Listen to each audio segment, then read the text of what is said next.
আমাদের এলাকায় একজন কাজ করে, তার অনেকগুলি ডাইস।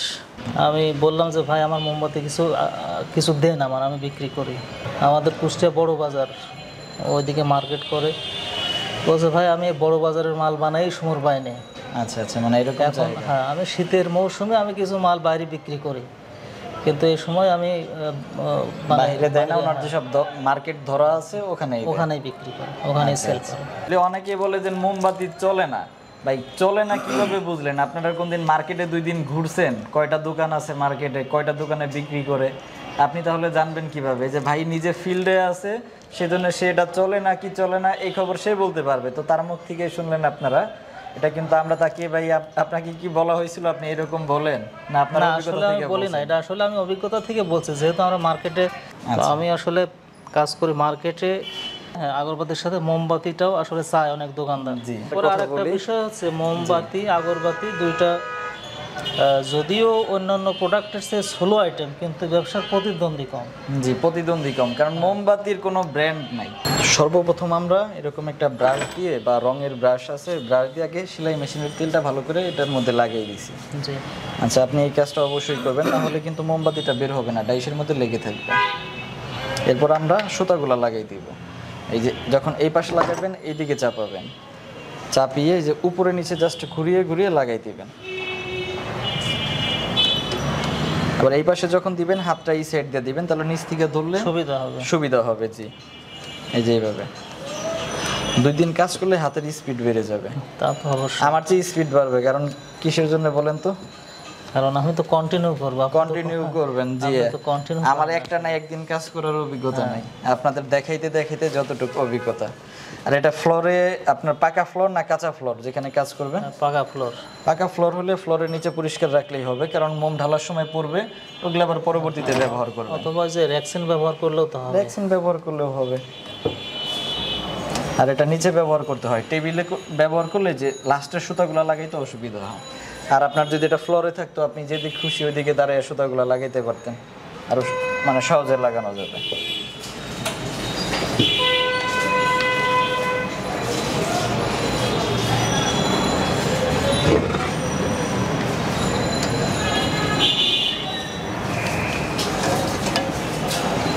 যে লাস্টেরটা আসলে আমি এটা ঘুরিয়ে এই সাইডে নিয়ে আসবো,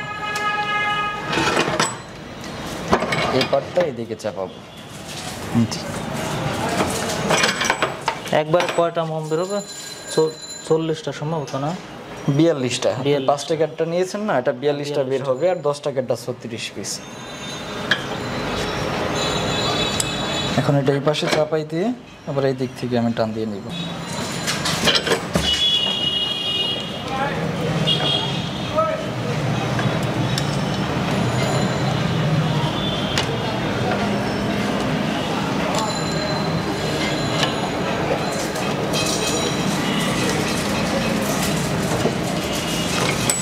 বাকি যে কয়টা আছে এই সুতাগুলো আপনি লাগান, নেন।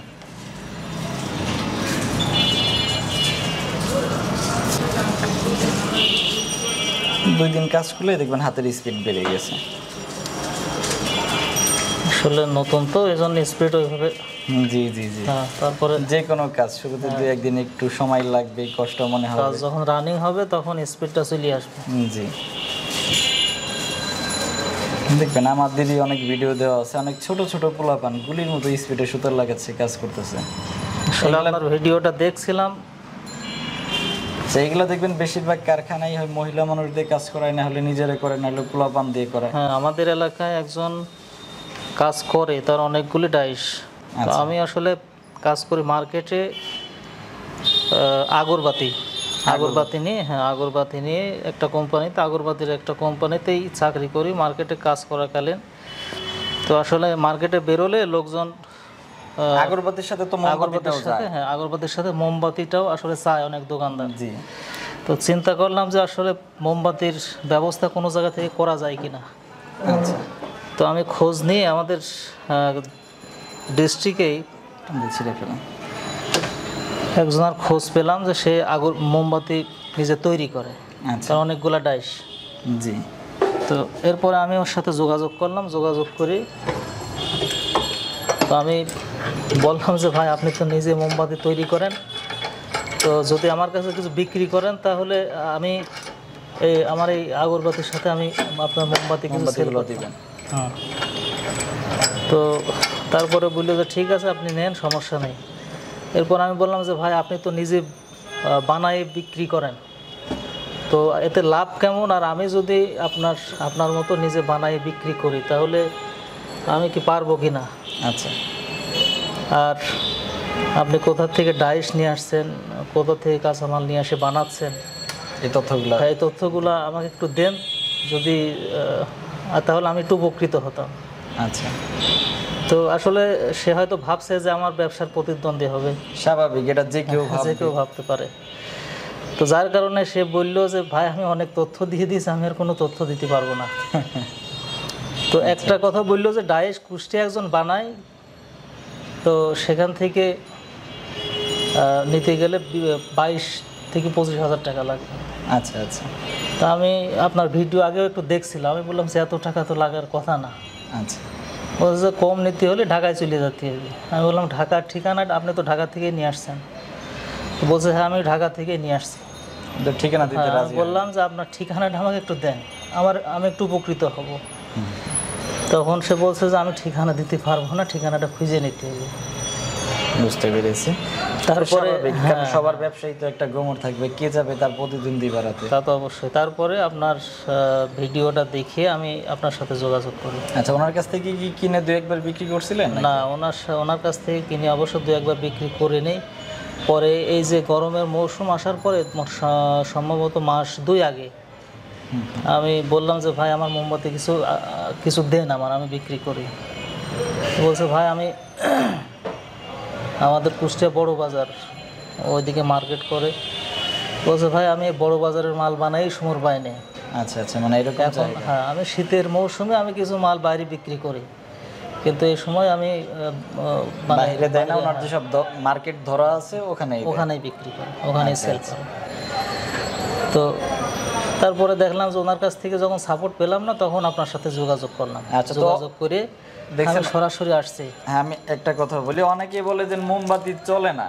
ভাই চলে না কিভাবে বুঝলেন? আপনারা কোনদিন মার্কেটে 2 দিন ঘুরছেন, কয়টা দোকান আছে মার্কেটে, কয়টা দোকানে বিক্রি করে, আপনি তাহলে জানবেন কিভাবে যে ভাই নিজে ফিল্ডে আছে, সেজন্য সে এটা চলে না কি চলে না এই খবর সে বলতে পারবে। তো তার মুখ থেকে শুনলেন আপনারা।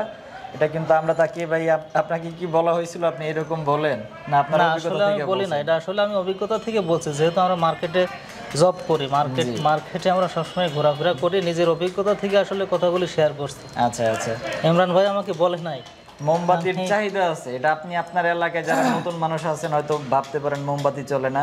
আপনি আগে 50টা 100টা দোকানে যান, আপনার এলাকার যে বাজার আছে, পার্শ্ববর্তী যে বাজার আছে, আপনার উপজেলার 10টা বাজারে গিয়ে একটু ঘুরেন, তাহলে বুঝতে পারবেন এটা আসলে চাহিদা আছে কিনা। আর মোমবাতি এমন একটা ব্যবসা, এটার কোনো লস নাই, ভাঙলেও কিন্তু এটা আপনি আবার নতুন করে ওটা দিয়ে বানাইতে পারবেন, কোনো লস নাই। তো এখন আমি বানাই আর কথা বলি। বিষয় হচ্ছে মোমবাতি আগরবাতি দুইটা যদিও অন্যান্য প্রোডাক্টের চেয়ে স্লো আইটেম, কিন্তু ব্যবসার প্রতিদ্বন্দ্বী কম। জি, প্রতিদ্বন্দ্বী কম, কারণ মোমবাতির কোনো ব্র্যান্ড নাই। হ্যাঁ, প্রতিদ্বন্দ্বী কম। এটা কিন্তু যেমন অনেক প্রোডাক্ট কিনলে ভাই অমুক ব্র্যান্ডেরটা ফ্রেশ, RFL, এটা ওটা সব কিছু কিন্তু কোম্পানি দেখে, মোমবাতির কোনো কোম্পানি দেখে না। এর জন্য হচ্ছে এটা ব্যবসা করা আরও সহজ। তো আপনাদেরকে দেখাই কিভাবে মোমবাতি বানায়। এই পাশে আমাদের মোমবাতির পাউডারগুলো আমরা লিকুইড করে রেখেছি।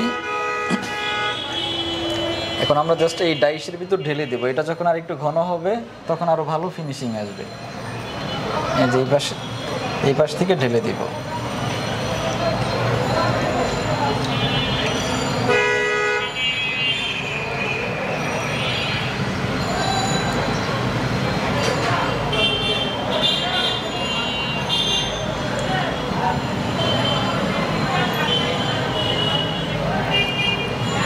এটা যখন ঘন হবে তখন এত পড়বে না, পাতলা দেখিয়ে পড়তেছে।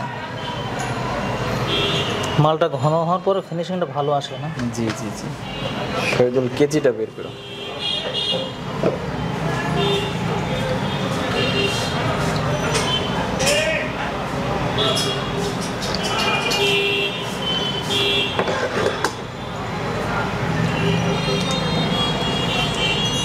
আগে হচ্ছে ওই পাশ থেকে ঢালা শুরু করবেন, কারণ জি ডাইসটা এদিকে একটু ঢালু থাকে। এই পাশ থেকে ঢালা শুরু করলে তখন কিন্তু আপনার মাল বেশি নিচে পড়ে যাবে। অনেকে জিজ্ঞেস করেন ভাই কতটুকু পানি মিক্সড করতে হয়, এটার মধ্যে কিন্তু কোনো পানি লাগে না, মোমবাতির যে পাউডার থাকে ওটাকে হিট দিলেই এরকম লিকুইড হয়ে যাবে।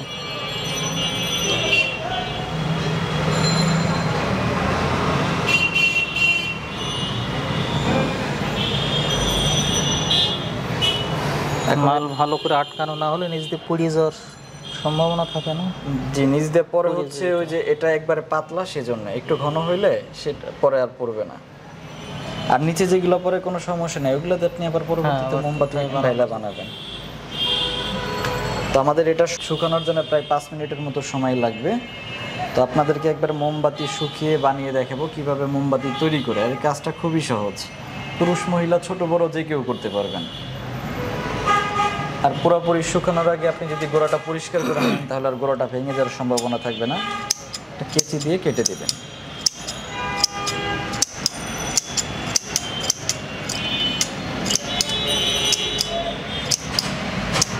মালটা শুকানোর আগেই কাটতে হবে। একটু হালকা আর একটু শুকাইলে কাটলে ভালো হবে, তাহলে সুতাটা নড়ে যাওয়ার সম্ভাবনা কম থাকে। আর যে শুকানোর আগে, ভালো করে শুকানোর আগেই কাটতে হবে, কারণ আগে আমার গোড়াটা পরিষ্কার করে দিতে হবে। একটা ভালো একটা কেচি দিয়ে কাটবেন, আমাদের কেচির ধারটা কমে গেছে যার কারণে ভালো করে কাটতেছে না।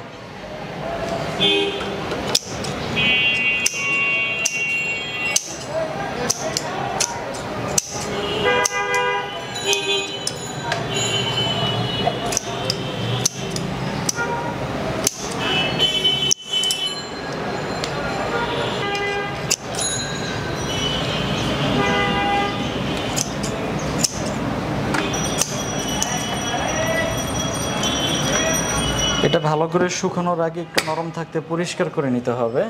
অনেকের মোমবাতি দেখবেন গোড়া খালি থাকে, এখন পরিষ্কার করলে মোমটা একটু নিচ দিকে যাবে, গোড়াটা খালি হয়ে যাবে। যারা ভরে দেয় পরবর্তীতে আবার ঢেলে দেয়, তবে বেশিরভাগ সবাই খালিই দেয়, পরে আর ভরে দেয় না।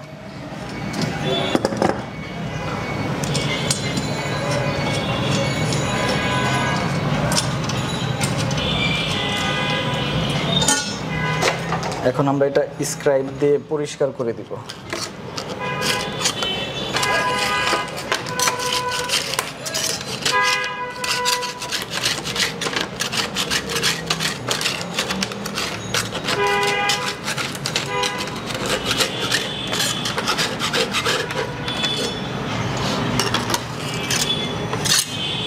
সুতাটা কাটা হয়নি মনে হয়।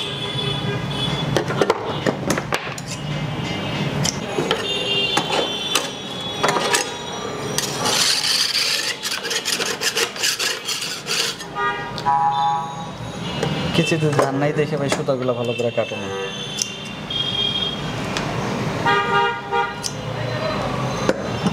সুতা ভালো করে কাটলে আর এরকম চেপড়ায় থাকবে। আমাদের কিন্তু দেখেন এখনো কিন্তু ভালো করে শুকায় নাই, আমরা শুকানোর আগে পরিষ্কার করে দিছি, আরো 2 মিনিট অপেক্ষা করবো এটা ভালো করে শুকানোর জন্য, তারপর আপনাকে একবারে বের করে দেখাবো আমরা কিরকম মোমবাতি তৈরি করলাম। আমাদের মোটামুটি শুকানো হয়ে গেছে, এখন আমরা খুলবো। খোলার সময় একটু সতর্কতা অবলম্বন করতে হবে। আগে পুরোটা খুলবেন না, হালকা করে খুলবেন। এটা সবগুলা মোম এই পাশেই আছে, যদি এই পাশে থাকতো আমার আঙ্গুল দিয়ে আবার এই পাশে এনে দিতে হতো। কিসের জন্য? আমার সুতাটা হচ্ছে মিডল পার্টে, এখন মোমটা যদি এই পার্টে লেগে থাকে তাহলে কি দুটা মাঝখানে টান খাবে, বুঝতে পারছেন? তখন মোমটা ভেঙে যাবে। এর জন্য খোলার সময় খেয়াল করতে হবে সবগুলা মোম এই পার্টে আছে কিনা। এবার এই পাশেও হালকা করে খুললাম, এই দেখেন এগুলো এই পাশে চলে আসছে, আমি টান দিয়ে এবার সব এই পাশে নিয়ে আসবো, কারণ এই পাশে থাকলে সব ভেঙে যাবে।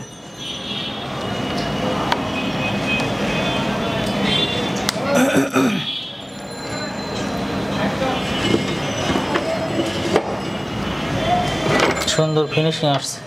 আরো ভালো ফিনিশিং আসবে, এটা তো পরের বার আপনাকে আরো ভালো ফিনিশিং করে দেখাবো। যখন একটু ঘন হবে তখন আরো ভালো ফিনিশিং আসবে। যে গোড়ায় ধরে হালকা হালকা করে সাইডে যে চড় থাকবে এটা ধরলেই পরিষ্কার হয়ে যাবে।